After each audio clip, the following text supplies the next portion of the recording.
What is up, everybody? We have major news as usual. Both Coinbase and Ripple definitely approaching Circle to try to get into an acquisition. We'll go through that. We're going to dive into Polytrade and RWAs coming to XDC network. We're going to be diving into Python, which is one of the major kind of coding and development languages out there in the wild, not only in Web3, but in tons of traditional industries. And what Algorand is kind of doing uniquely in that regard. We have lots to get into today, so I'm just going to get started here.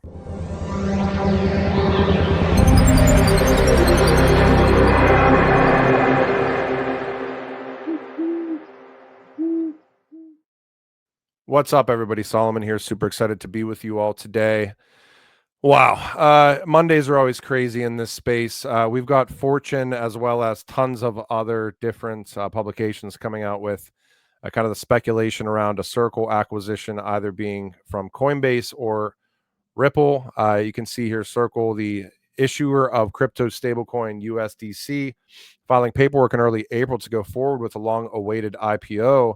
But there's a chance that Circle's IPO won't come to fruition because the company has recently taken part in informal talks to sell itself to Coinbase, the largest crypto exchange in the United States or the world, and to crypto payments company Ripple as well, according to 4 banking and private equity executives. There's lots to speculate in something like this. You think about Ripple and RLUSD, and you think about what the implications potentially could be for an acquisition from Ripple or from Coinbase here. Obviously, you have a ton of speculation on Twitter as well. Real Remy saying BTC Maxi is trying to stop what's coming.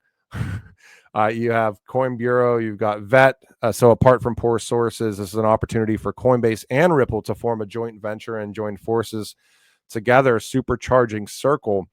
Remember, at one point, Ripple minted up to 20% of USDC traffic. This will be really interesting to watch. Major implications across the board, regardless of which way something like this goes. I think that we did get a little bit of implications a couple of weeks ago that the initial offer kind of came through Ripple. I don't think, obviously, that wasn't accepted. You could see Ripple, however, this is from Fortune. So don't quote me on the source material here, but I'll read what Fortune's saying. Ripple, however, comes armed with an ample war chest. It has already offered to buy Circle for $4 billion to $5 billion, but the bid was rejected as too low. Any bid by Ripple would likely consist of XRP plus cash.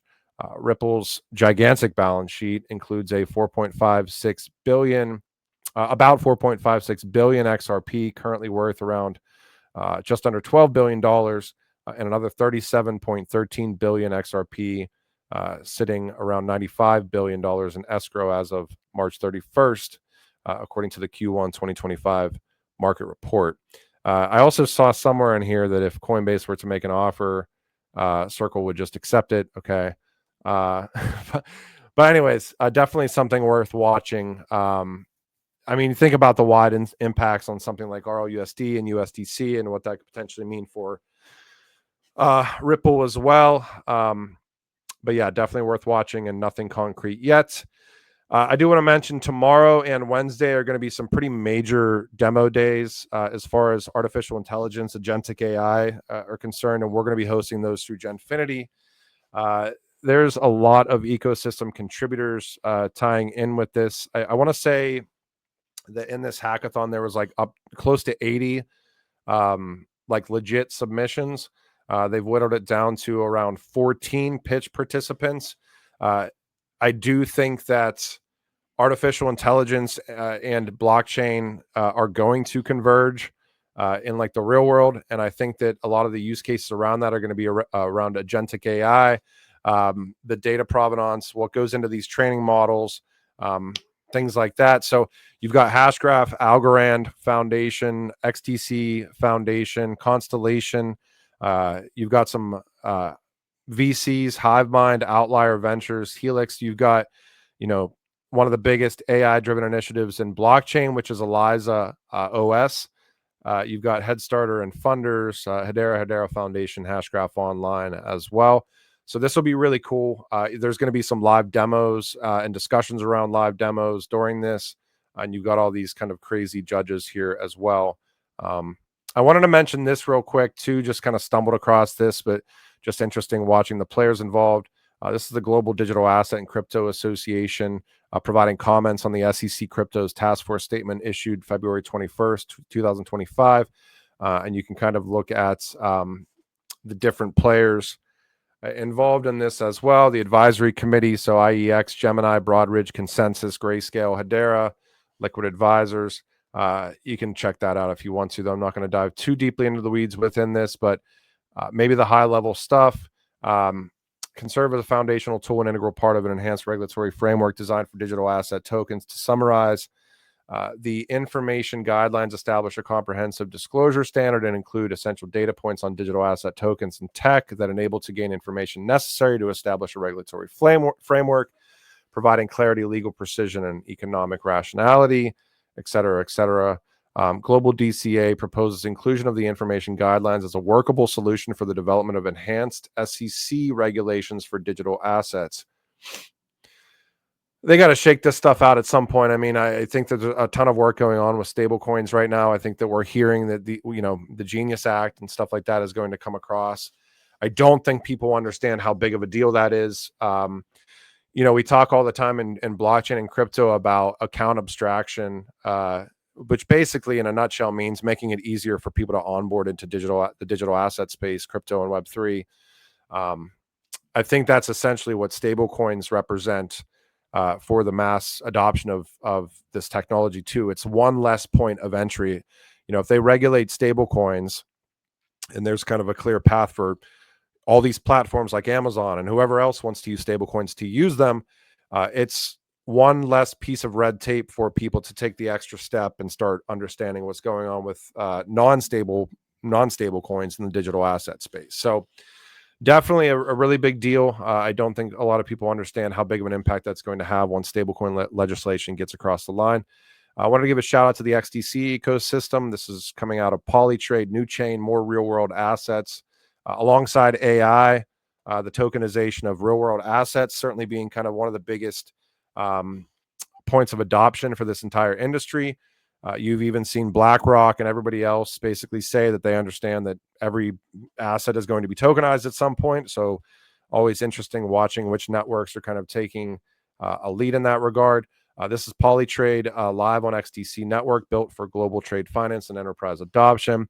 XDC now a supported chain on Polytrade alongside Ethereum, Polygon, Arbitrum, and Base. If you guys want to check out more about what Polytrade is doing, they also have obviously the Chainlink integration. This looks like CCIP through Chainlink. They're a MasterCard partner.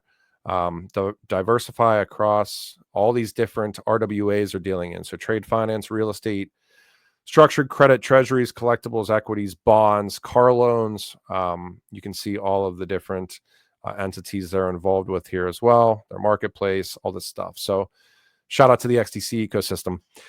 Nothing major in this Bank for International Settlements document. There's been a couple of documents that have come out recently from them. I always try to scrub them to see if any names stick out.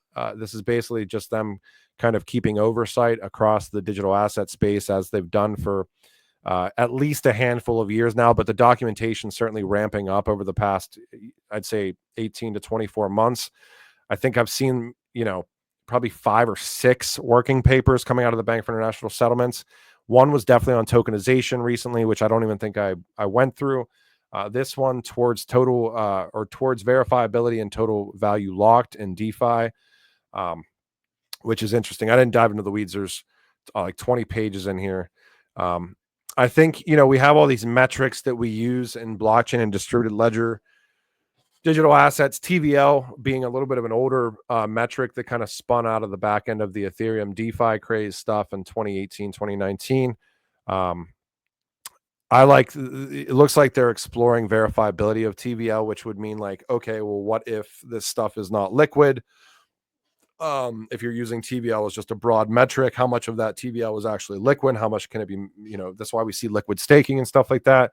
How much of it is like from rug pulls. You know, you could essentially count TVL locked for anything as long as it's on the network, right? And really, it comes down to how much of that is like a legit metric for adoption. So yeah, definitely interesting to see the BIS continuing their documentation. Wanted to give a shout out to Constellation, the ecosystem as well. Delegated staking going live tomorrow with Tessellation V3. I think there's like, I'm probably going to get it wrong. I think there was 9 different transaction types being added to the network. And I think that this is, I don't think this is definitely the most kind of comprehensive ecosystem update or upgrade that they've rolled out. You could argue since Metagraphs went live, and I think Metagraphs, so if you're not aware, basically like layer 1 networks on top of the layer 0, which is the hypergraph. Then you have layer 1 networks. You know, anybody that builds a layer 1 can customize their solutions. You can inject in, you know, custom code bases. So like traditional entities can inject in their code bases and then value add with DLT.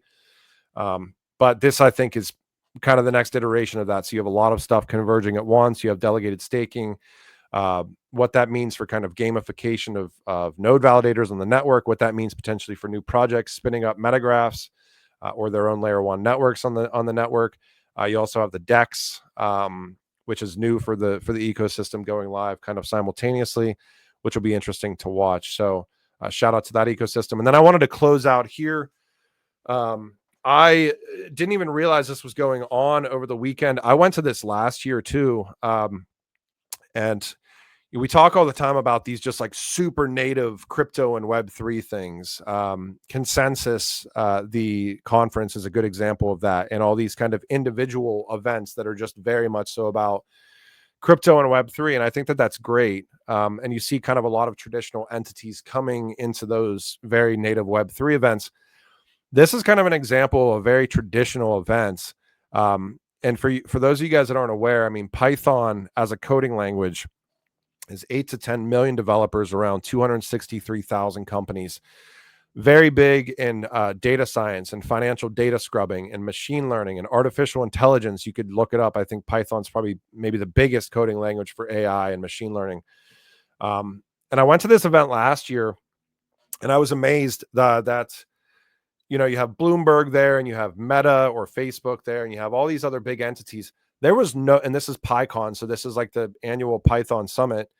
There was no blockchain representation there except for Algorand. Algorand's AlgoKit 2.0 went live, I think, in May of last year, which was native Python on the network. Recently, they've since launched AlgoKit 3.0, which is native TypeScript. But I went again to this Python summit this year. And again, the same thing, zero other blockchain representation at all. It was interesting actually hearing the insight from the team at DevRel at Algorand. And they basically said this second year was a lot easier. Like they got a lot more like legitimate like entities, you know, that were there the previous year coming up and asking, you know, about Algorand and the ecosystem and how blockchain can tie in, you know, authenticity and extra layer of value into like traditional real world solutions. But again, just very amazed. And I think it's worth noting that like they were the only blockchain company there 2 years in a row. So I feel like, you know, shout out to Algorand and the Algorand ecosystem. And also, you know, I think kind of maybe a little bit of a missed opportunity for some of the other ecosystems that have Python integration. I don't know if there's any other ecosystems that are native that have native Python integration, but there's a lot of other ecosystems where there's definitely crossover into Python as a coding language.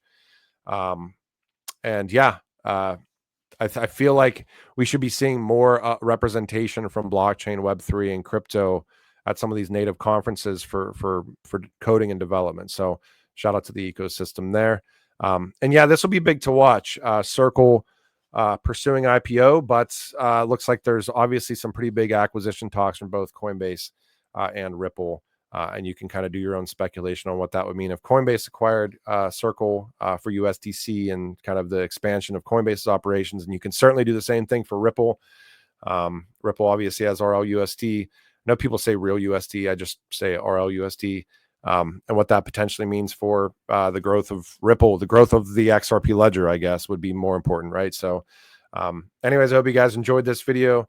And I will talk to you guys when I talk to you. Thanks. Bye.